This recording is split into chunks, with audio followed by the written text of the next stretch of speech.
Tesoros de Europa. Laponia.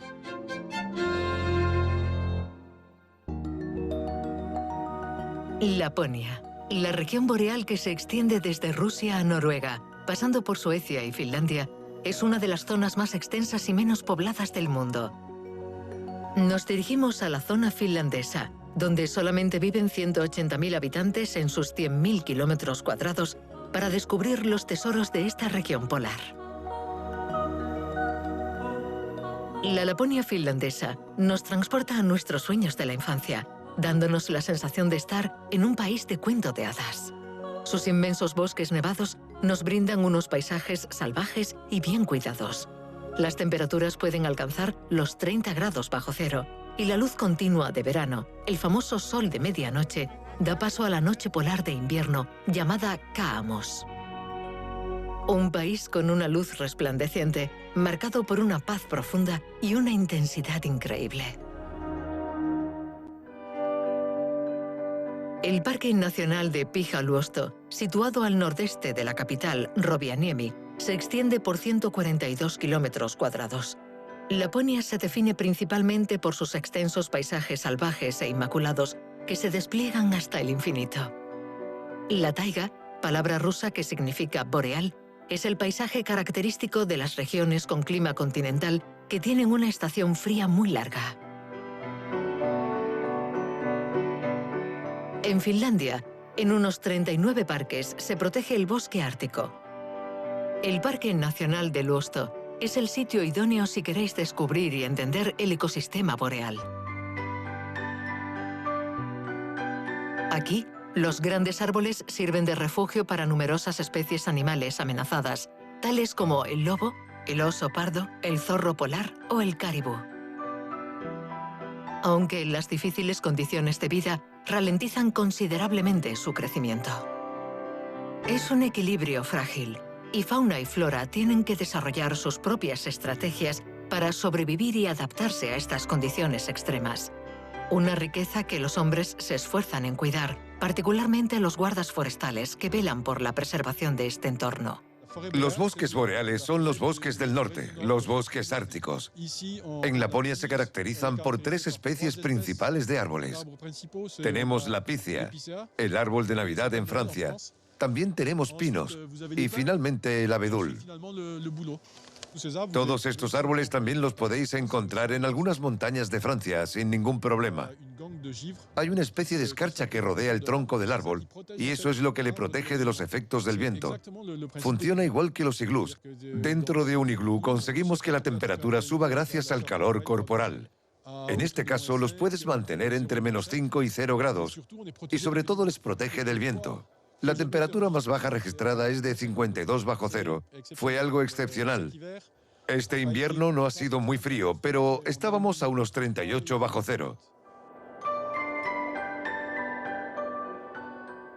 No hay que quitar la nieve de los árboles con un palo, no les hacemos ningún favor.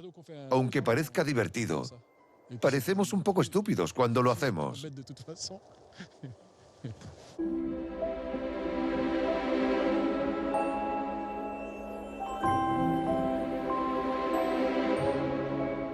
En el bosque, los animales descansan a la espera de que lleguen mejores días. Los que podemos ver fácilmente son la comadreja, el armiño, la marta, el zorro, claro está, el zorro rojo y el zorro polar. El oso ha tenido la genial idea de invernar. Está ahí tranquilo en el fondo de una pequeña cavidad, perdiendo grasa a toda velocidad. No va a despertarse hasta abril o mayo. En invierno hay muchas actividades que permiten apreciar el espectáculo polar.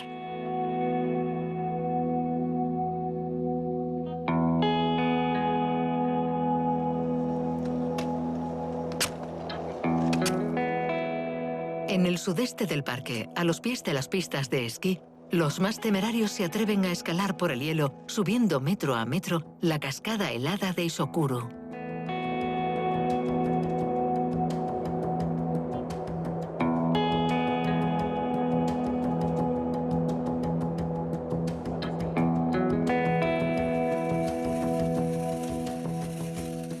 los más pacientes, la pesca en hielo, o lo que aquí llaman pesca blanca, es una auténtica experiencia de comunión con la naturaleza.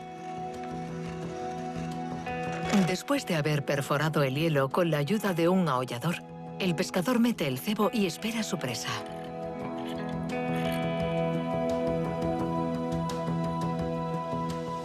Es una actividad que en general gusta mucho a los finlandeses.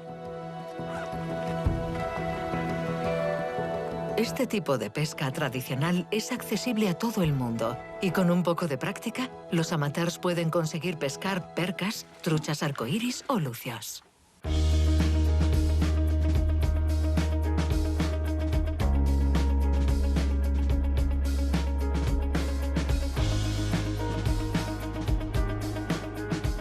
Pero para descubrir el verdadero tesoro de la taiga, hay que penetrar en el corazón del bosque. El reno es un icono de la Laponia finlandesa, y por una buena razón. El número de renos en esta provincia es más o menos equivalente al número de personas. Su carne es la más consumida del país. Los machos pueden llegar a pesar 180 kilos y medir 1,30 m de alto.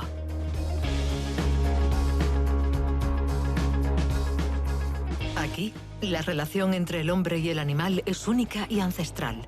Los renos son animales semidomésticos. Cada uno de ellos pertenece a un criador.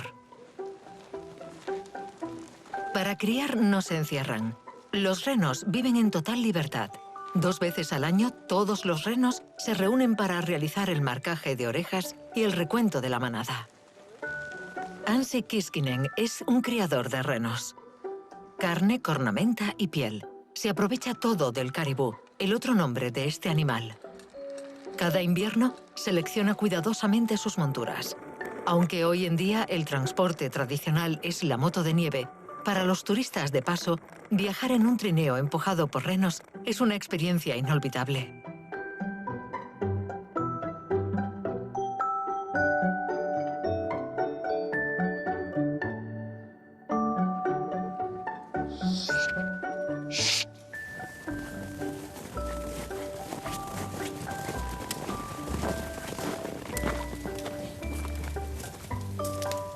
Cuando mi abuelo era joven, solamente utilizaba renos. No utilizaban ni coche ni moto de nieve, solamente los renos. En esa época se desplazaban así. Compañero emblemático de Papá Noel, el reno es un auténtico patrimonio viviente y los criadores lapones los cuidan a conciencia. En Finlandia hay unos 200.000 renos. Cada año los tenemos que contar para verificar números y controlar su población. Así pues, algunos se destinan a la producción de carne y así mantenemos los niveles. Si hubiese demasiados, morirían de hambre. En invierno, los viajes en trineo ocupan la mayor parte del tiempo de Anssi y su compañera. En cambio, a principios de primavera, se toman un descanso del frío. Nuestra primera labor es la de marcar a los recién nacidos. A través de toda la Laponia finesa hay alrededor de 120.000 nacimientos, lo que es bastante. A cada uno de ellos se le marca la oreja, así que hay que agruparlos y meterlos en un recinto para marcarles las orejas. Hacemos las mismas marcas a las crías que a sus madres, de modo que el propietario de la madre también es el propietario del recién nacido. Y ese es nuestro trabajo en verano. Los paseos normalmente terminan alrededor de una hoguera para entrar en calor. Durante los días de invierno, el sol solamente ofrece unos preciados minutos de luz. Así pues, los lapones han aprendido a vivir durante la noche y han desarrollado un auténtico estilo de vida. Las excursiones nocturnas, equipados con raquetas y frontales, son algunos de los privilegios.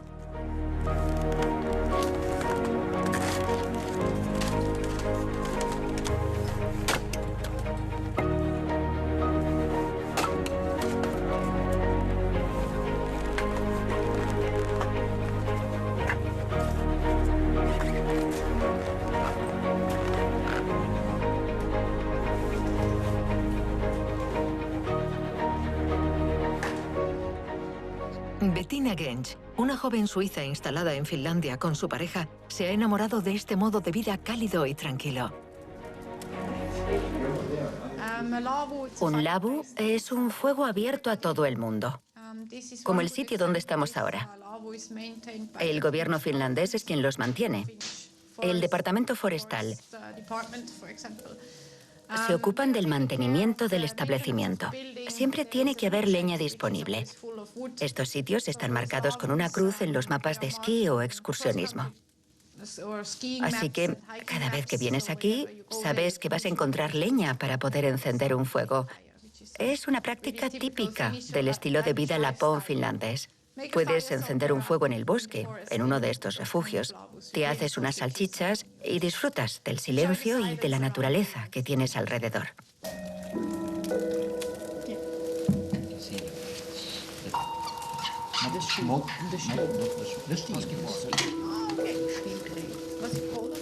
En Laponia, el ser humano, al igual que las plantas y animales, tiene que adaptar su modo de vida a las condiciones climáticas extremas y aprovechar los recursos naturales que le ofrece este territorio. Es una experiencia única, lejos del ritmo desenfrenado de las ciudades. Y esto es lo que buscan los viajeros que vienen a esta fascinante zona. Kemi, un pequeño pueblo al sur de Laponia, está situado a orillas del río Kemijoki. Con unos inviernos largos y unos veranos muy cortos, Laponia es un destino turístico atípico, y esta región tan al norte ha sabido sacar provecho de sus diferencias y ha logrado atraer a auténticos aventureros.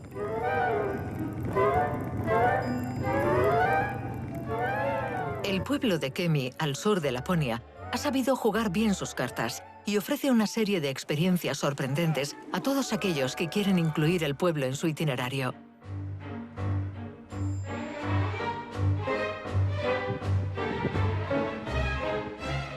¿Y si queréis viajar al corazón del hielo?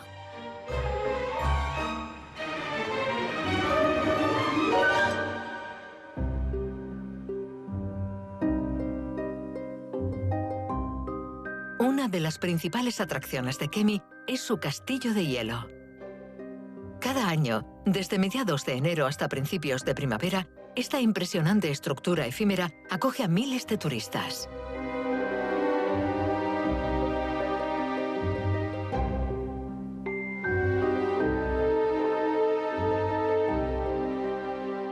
Tan solo con cruzar la puerta, la magia empieza a fluir. Para construir este edificio hacen falta unos 15.000 metros cúbicos de hielo y más de 270 horas de trabajo.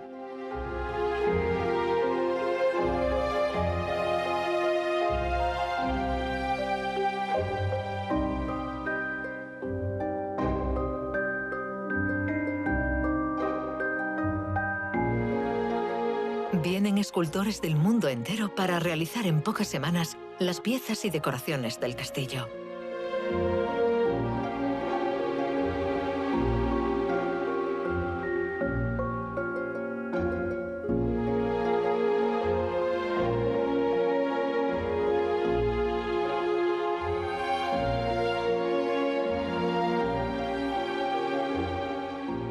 Se ofrecen diversas opciones a los visitantes para disfrutar de esta joya de hielo, desde simples visitas hasta un menú degustación dentro de un restaurante increíble.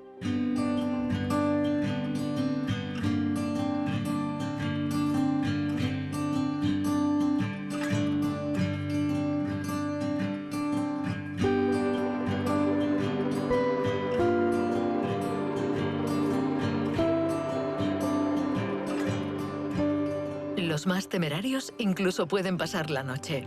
Una docena de habitaciones presentan un escenario hecho a medida y unas esculturas muy originales.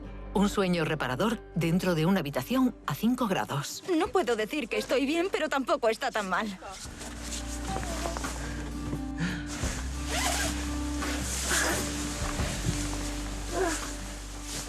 A dormir.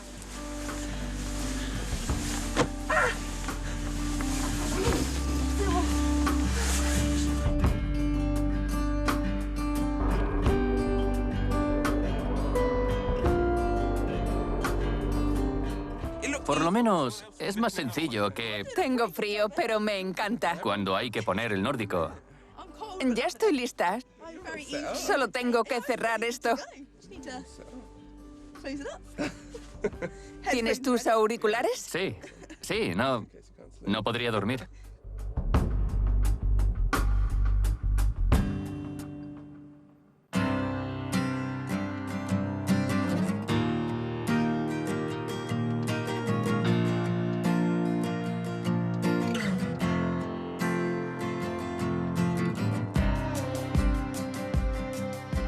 En Kemi hay otra atracción que se encuentra, cómo no, en medio de la banquisa.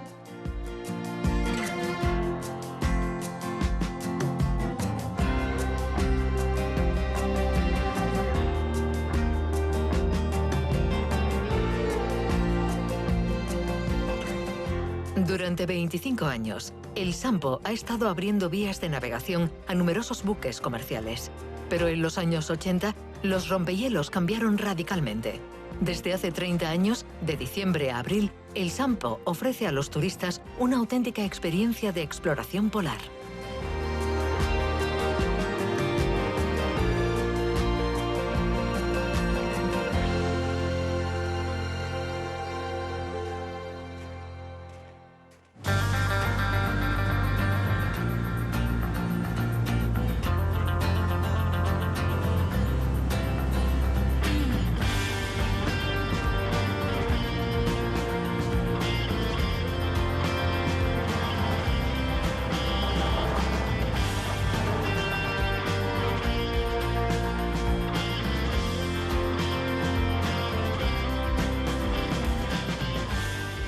Nadie conoce mejor al Sampo que su capitán. Su historia con el navío comenzó en 1984. Entonces era un marinero y el Sampo todavía no era una atracción turística. Con perseverancia, Peter Tatinen ha subido uno a uno todos los escalones para terminar siendo el capitán del rompehielos.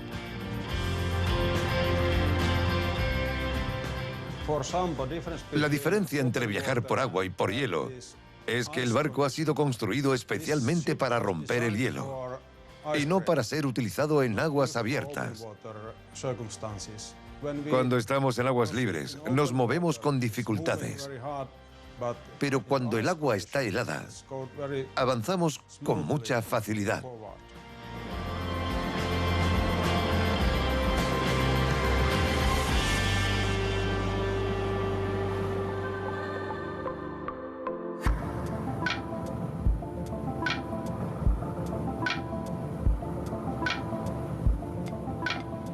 Las 3.500 toneladas de acero del Sampo rompen cada día el hielo del Báltico, llevando 150 exploradores aprendices a bordo.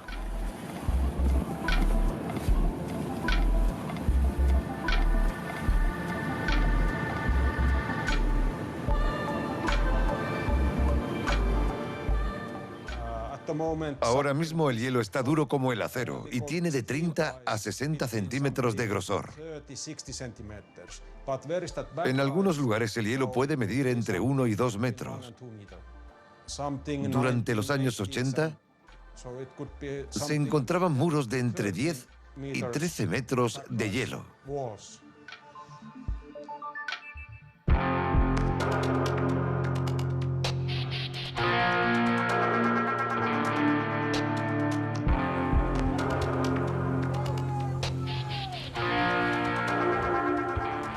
En este momento de la expedición, se entra dentro del agua con un traje especial para sumergirse en el Ártico.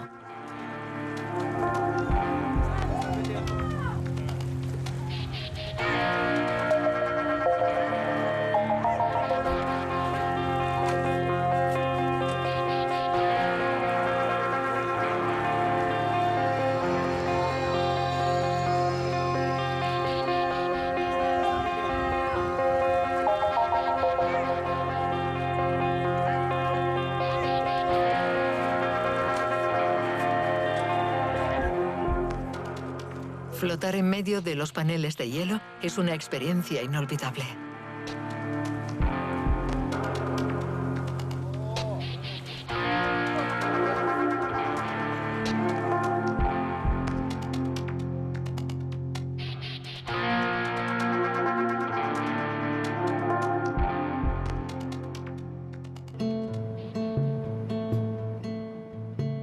Los cruceros duran un día entero.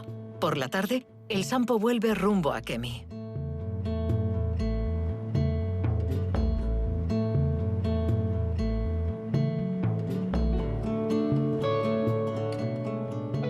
En la sala de máquinas, el tiempo se ha parado.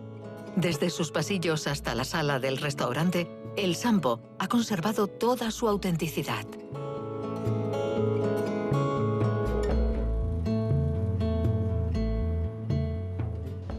Casi todo es original. Todos los aparatos y equipos datan de 1961. Evidentemente, ahora tenemos GPS, radares nuevos y sistemas antiincendio.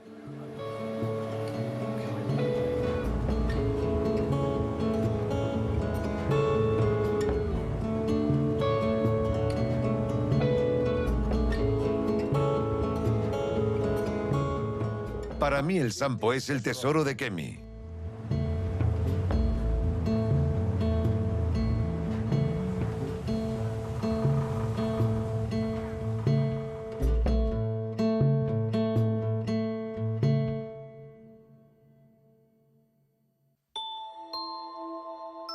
Inari, situada al norte, es la parte más extensa de la Laponia finlandesa y el centro de la cultura saami. Las tierras laponas, poco acogedoras en apariencia, han estado pobladas por el hombre desde hace más de 10.000 años. Los saami, aquí llamados lapones, fueron los primeros habitantes del Gran Norte. Desde Noruega hasta Rusia, hoy en día no hay más de 100.000 representantes del último pueblo indígena de Europa. Este pueblo, alejado del resto del mundo, vive 300 kilómetros por encima del círculo polar y se ha adaptado a las condiciones extremas de su hábitat.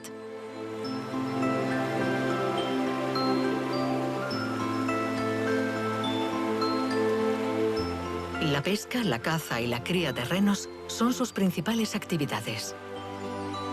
El pueblo saami es el heredero de una rica tradición de creencias, conocimientos y de 9 dialectos. Los saamis son un pueblo indígena, un pueblo nómada que se desplazaba junto con sus rebaños terrenos. En cuanto a la alimentación, eran depredadores.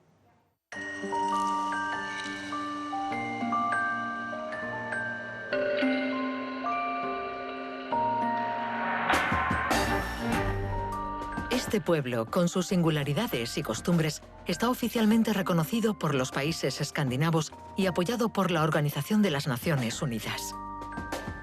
Hoy en día, en Inari, los saami tienen su propio parlamento. Elegidos democráticamente, sus 21 representantes defienden los derechos e intereses de la comunidad lapona en Finlandia.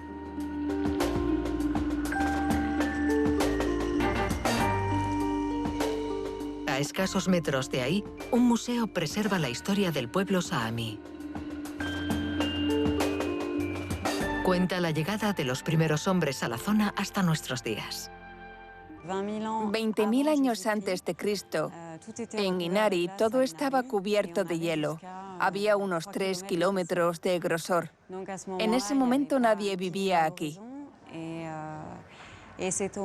Después del deshielo en las costas, empezó la migración por el norte de Escandinavia. Esto fue más o menos en el año 7000 a.C. En aquella época, algunos cazadores empezaron a vivir en Laponia, por lo que era gente que vivía de la pesca, la caza y las cosechas.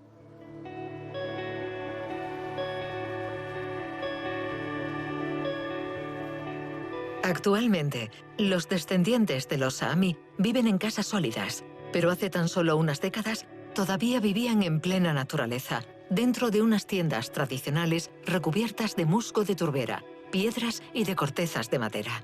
Las kota. La kota tenía un fuego en el centro. Había asientos alrededor y después las camas. Normalmente los más ancianos estaban en el interior y los más jóvenes en los extremos, cerca de la puerta para poder salir a buscar leña, etc.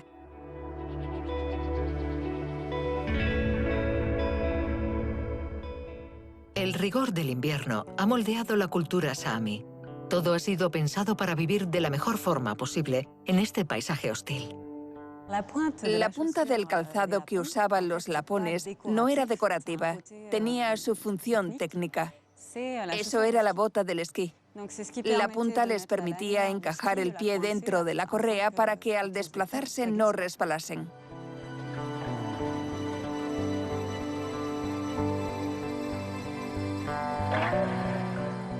Si tenían que patrullar para ver dónde estaban sus animales, se desplazaban básicamente en esquí. Si tenían que desplazarse con todo su equipamiento, cogían el trineo.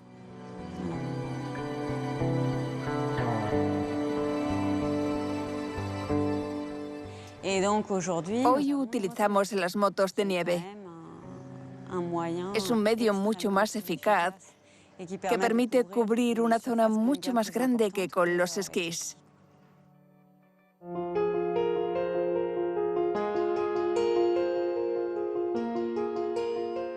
La vestimenta saami también tiene su significado.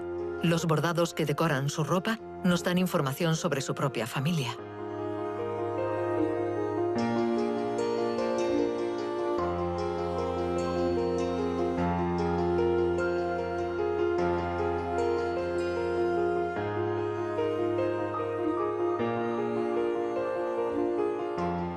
La cultura saami también ha transmitido su legado artesanal, que ha sobrevivido a lo largo del tiempo.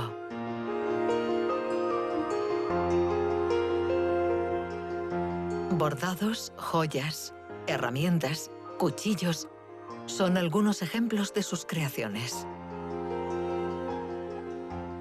La artesanía permitía ocupar las largas tardes de invierno, ocupar el espíritu. Hoy en día supone un ingreso adicional para los agricultores.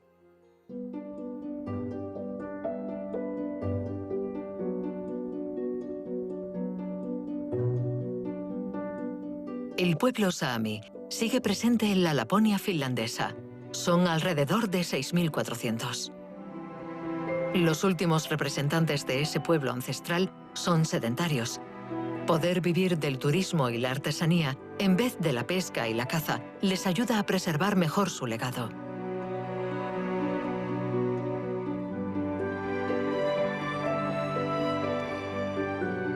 Ari e Irene Kangasniemi son descendientes saamis.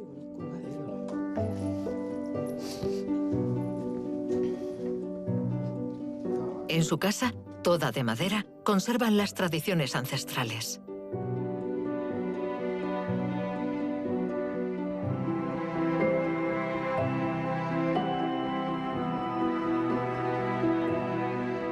El reno es, naturalmente, el personaje central de la mayoría de objetos ancestrales saami. Nosotros respetamos tanto a los renos que lo utilizamos para todo. Hacemos zapatos, bolsas, mi marido hace cuchillos, mirad. Las artesanías laponas están hechas para ser utilizadas, no para decorar.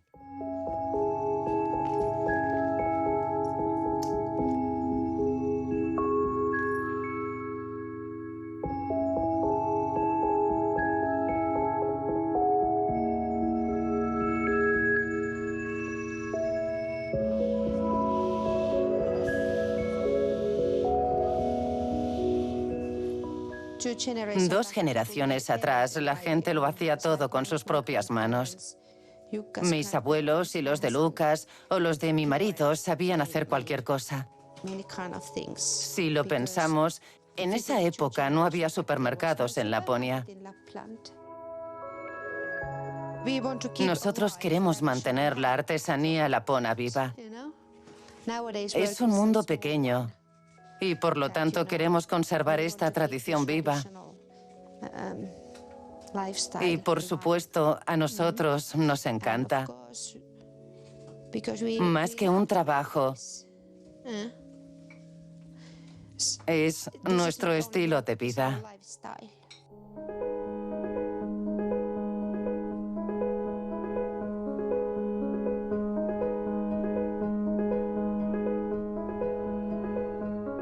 Además de las técnicas artesanales, Los Saami también tienen su propia gastronomía. Muchas recetas han ido pasando de generación en generación.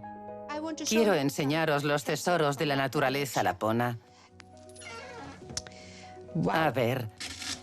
Esto es pescado blanco porque su carne es blanca. Es un pescado muy común en Inari.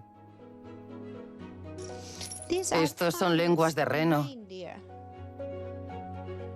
Las cocino durante horas y luego las cubro de sal y pimienta blanca y las horneo durante 3 horas. Finalmente las corto en trocitos pequeños y nos las comemos con pan. La carne de alce, los arándanos negros, los arándanos rojos y, cómo no, el famoso salmón ahumado con madera constituyen la alimentación básica de este frío pueblo.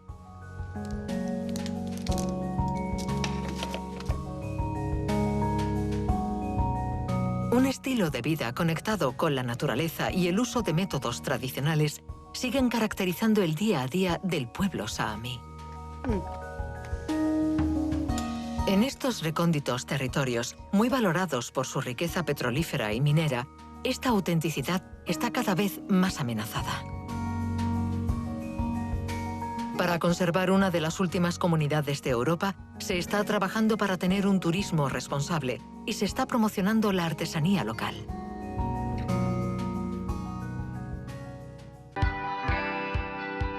En el sur de Inari encontramos el tercer lago más grande de Laponia y el 9º de Europa, y está helado 6 meses al año.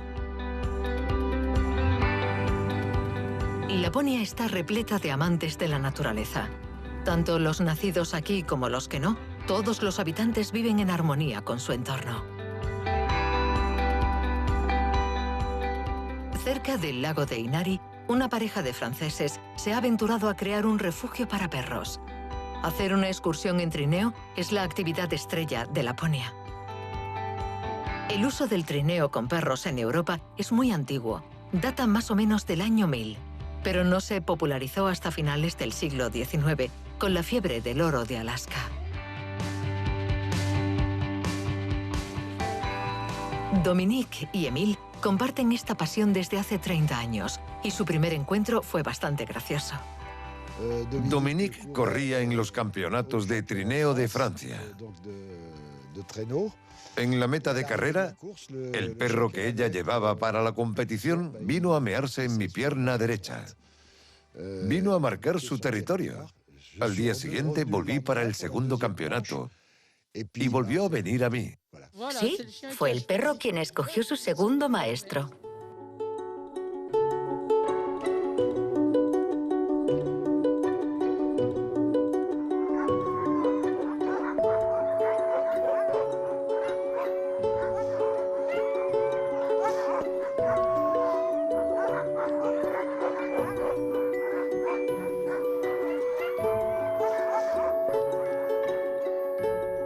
Originarios de Laon, Dominique era enfermera y Émile director de una pequeña empresa. En 1985 decidieron mudarse al Jura para cumplir su sueño, tener su propia manada de perros de trineo.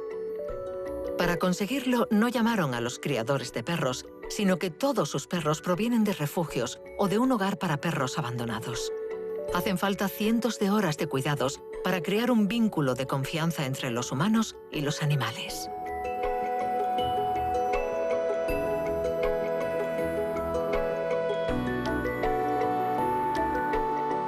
Una vez que la manada estaba completa, la pareja decidió intensificar todavía más la experiencia. Se aventuraron a ir rumbo al Gran Norte junto con sus compañeros en un viaje de miles de kilómetros. Es una promesa que nos hicimos cuando nos conocimos. Irnos un día al norte con nuestros perros. La primera vez fue en 1988 y fuimos a Noruega, al lago de Giandé. Ese día, cuando les dimos la salida a los perros, fue algo muy emocionante para los dos.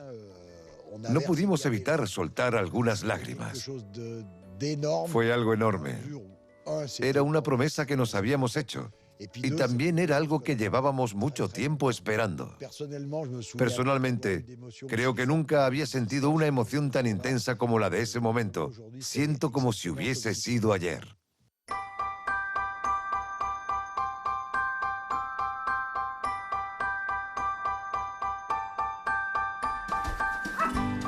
La perrera está compuesta por distintas razas de perros nórdicos.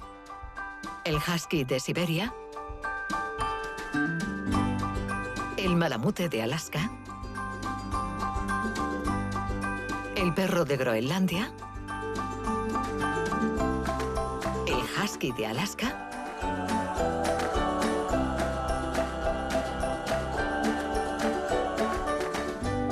y 2 golden retriever.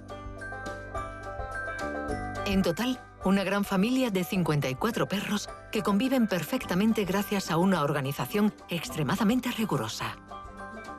Son perros de manada, hechos para vivir en grupo. Es una manada con una jerarquía bien establecida. Hay un macho dominante, una hembra dominante. Nosotros no los escogimos, lo hacen los perros entre ellos. El macho dominante tiene que ser peleón, tiene que tener mucho carácter y se tiene que hacer respetar por los demás.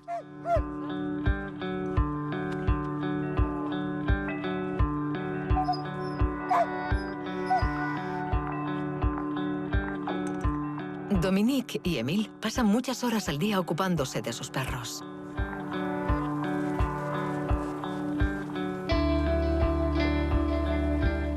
Los cepillan,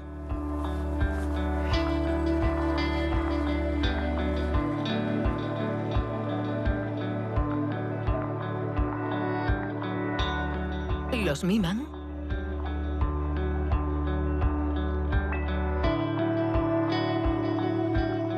les dan de comer, juegan con ellos. Su día a día lo dedican al bienestar de la manada.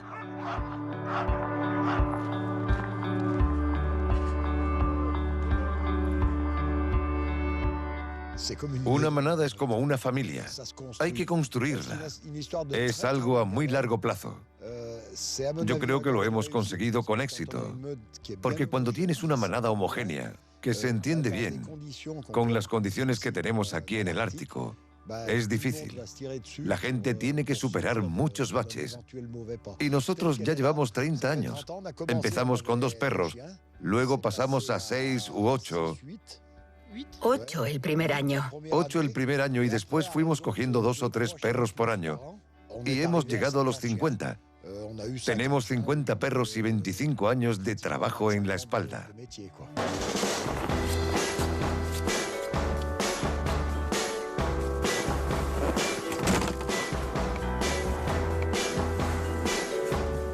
Al piloto del trineo se le llama masher. Antes de ponerse en marcha, hay que rascar y afilar los patines del trineo. Hoy en día, los trineos no son de madera, sino de fibra de carbono, y son mucho más ligeros.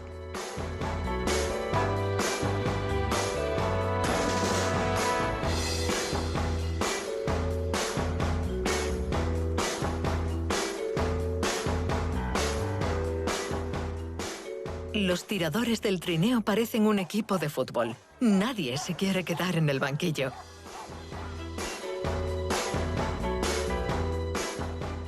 Esta vez, solamente 5 afortunados podrán salir. Y hay que escoger bien la posición de cada perro. Una selección que se reinventa cada vez.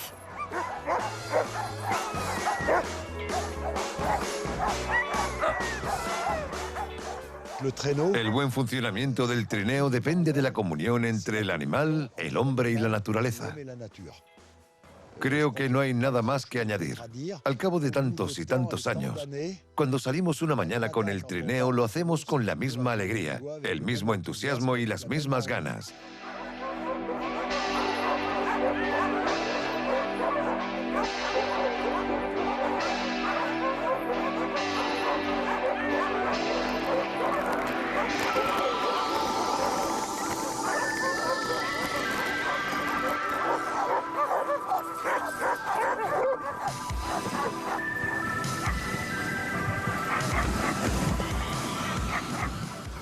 Izquierda, a la izquierda.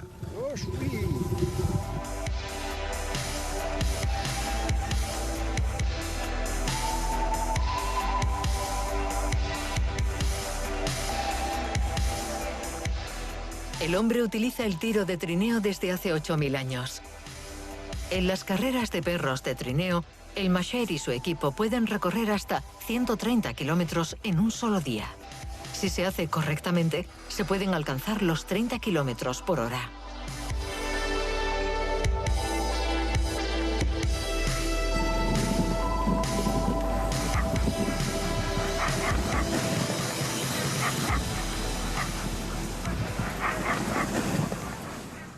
El norte es nuestro sitio. Y si en su momento decidimos escoger este lugar, fue precisamente por el aislamiento. Vinimos aquí por la naturaleza, que sigue intacta, tal y como podéis ver.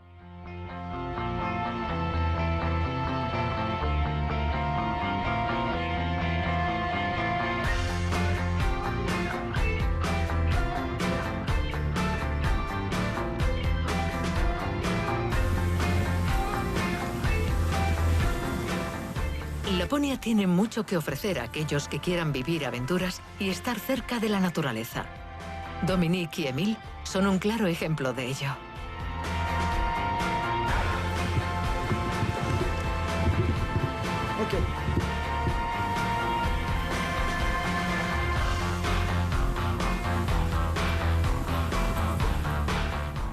Sí, los perros de trineo son el gran tesoro de Laponia.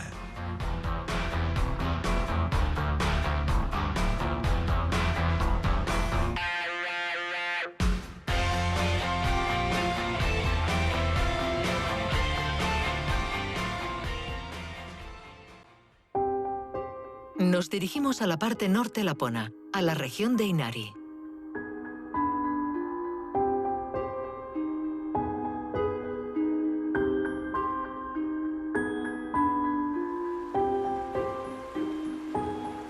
Alrededor de Inari, los vastos paisajes blancos avivan la imaginación y nos transportan a un auténtico cuento de hadas.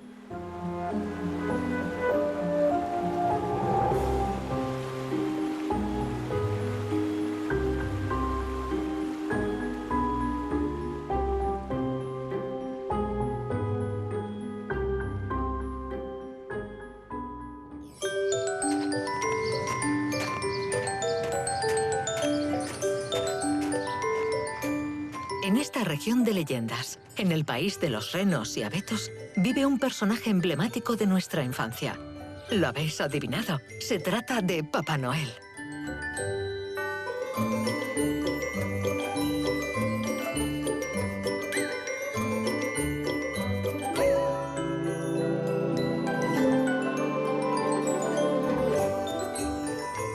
En este pueblo, la leyenda se convierte en realidad. Cada día, el portador de felicidad para pequeños y grandes recibe visitas de gente de todos los rincones del mundo.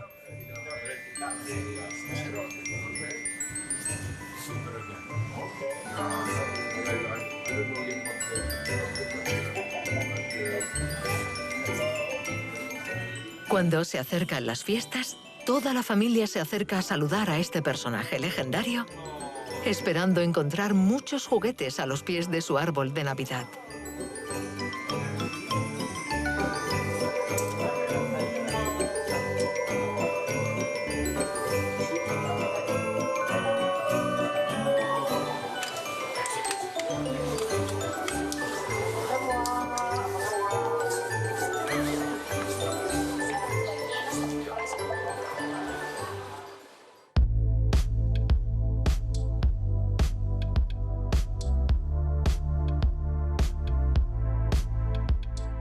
Pero hay otro tesoro local que le hace la competencia a Papá Noel.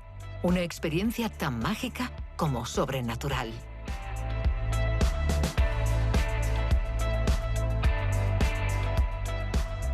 Cuando el sol de medianoche da paso a la noche polar, se produce un acontecimiento extraordinario: las auroras boreales. Un fenómeno caracterizado por unas luces muy coloridas proyectadas en el cielo nocturno, siendo el verde el color predominante.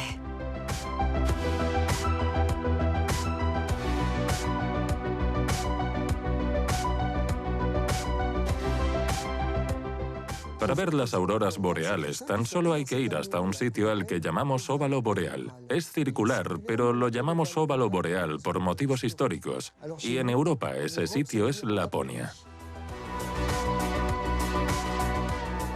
Laponia, por su localización, es el reino de las auroras boreales. Y hay mucha gente apasionada que siente curiosidad por este fenómeno. Cazar auroras boreales es más o menos mi hobby. Me encanta hacerlo, solo o con los clientes. Es algo increíble. Se puede ir por toda Laponia para ver auroras boreales. Las auroras boreales han sido observadas por los humanos desde tiempos inmemoriales. Tenemos muestras de que los chinos fueron quienes las descubrieron y las describieron. Tenía que ser de noche, sin luna, sin nubes. Y eso eran cosas aterradoras que se asociaban con leyendas diabólicas y malévolas. Hasta principios del siglo XX no se entendió qué pasaba. Fue un sabio noruego, Christian Birkeland, quien formuló la primera hipótesis, que fue la correcta, para explicar qué eran las auroras boreales. Desde siempre, las auroras boreales han intrigado y fascinado a los hombres. En Laponia, los saami pensaban que eran dos zorros polares que, quitándose la arena de la cola, hacían volar la nieve hacia el cielo, creando esas luces sobrenaturales a su paso.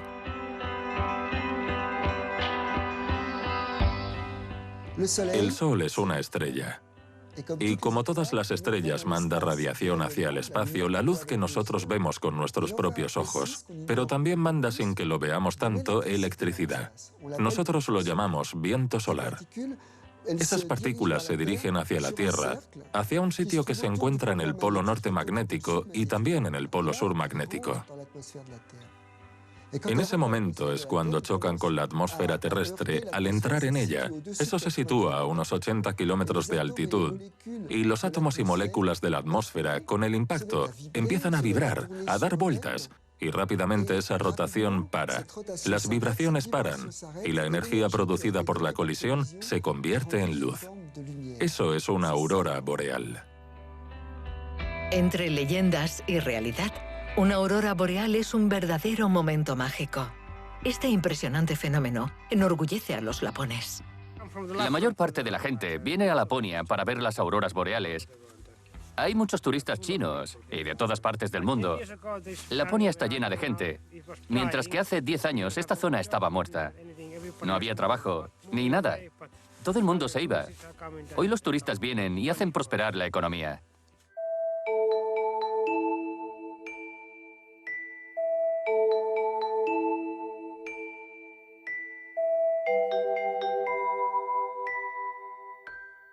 Existen muchas formas de esperar para admirar las famosas manifestaciones, que son totalmente imprevisibles.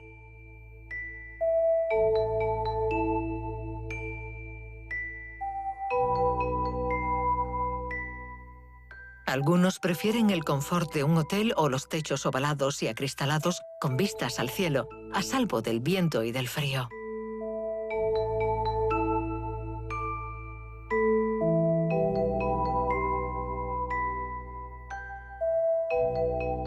Otros prefieren disfrutarlo dentro de estos pequeños vehículos con unas vistas panorámicas, una forma más inusual de aprovechar a resguardo el escenario nocturno.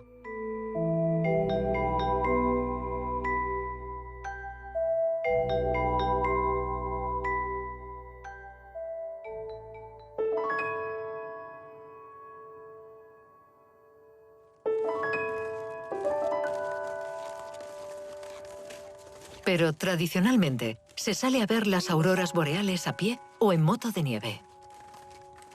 Así, al llegar la noche, los más valientes se equipan con ropa técnica para entrar en el corazón del bosque boreal.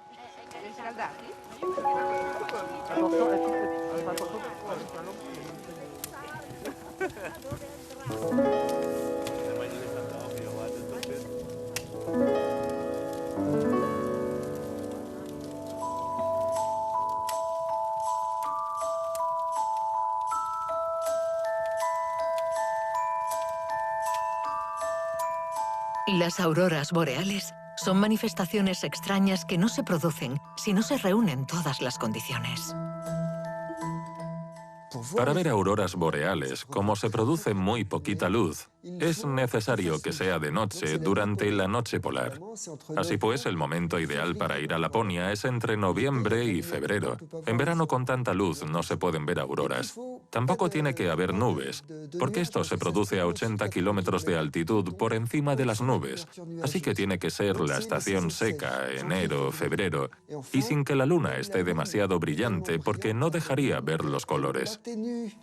En definitiva, lo mejor es ir cuando no hay nubes, en la estación seca, enero o febrero, y cuando está oscuro y sin luna, en las noches polares. Lo más importante es ir bien tapado para no pasar frío cuando das un paso en falso. Y también encontrar un cielo bien despejado. Son las dos reglas más importantes. Y también hay que alejarse de la polución lumínica. Tiene que estar completamente oscuro.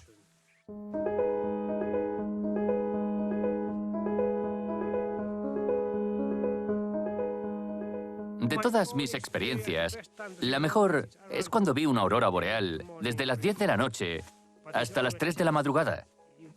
Pero no siempre es así. No existe una hora exacta.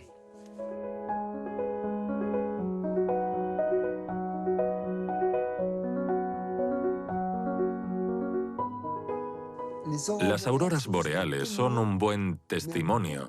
Un testimonio espectacular y muy fácil de medir de esta gran cadena que relaciona la actividad solar con la Tierra. Es bonito poder observarlo porque nos explica qué pasa en la atmósfera superior de la Tierra y nos indica qué es lo que manda el Sol a la Tierra. En Laponia, el viajero se inclina ante una naturaleza imponente y poderosa, saciando su sed de aventuras.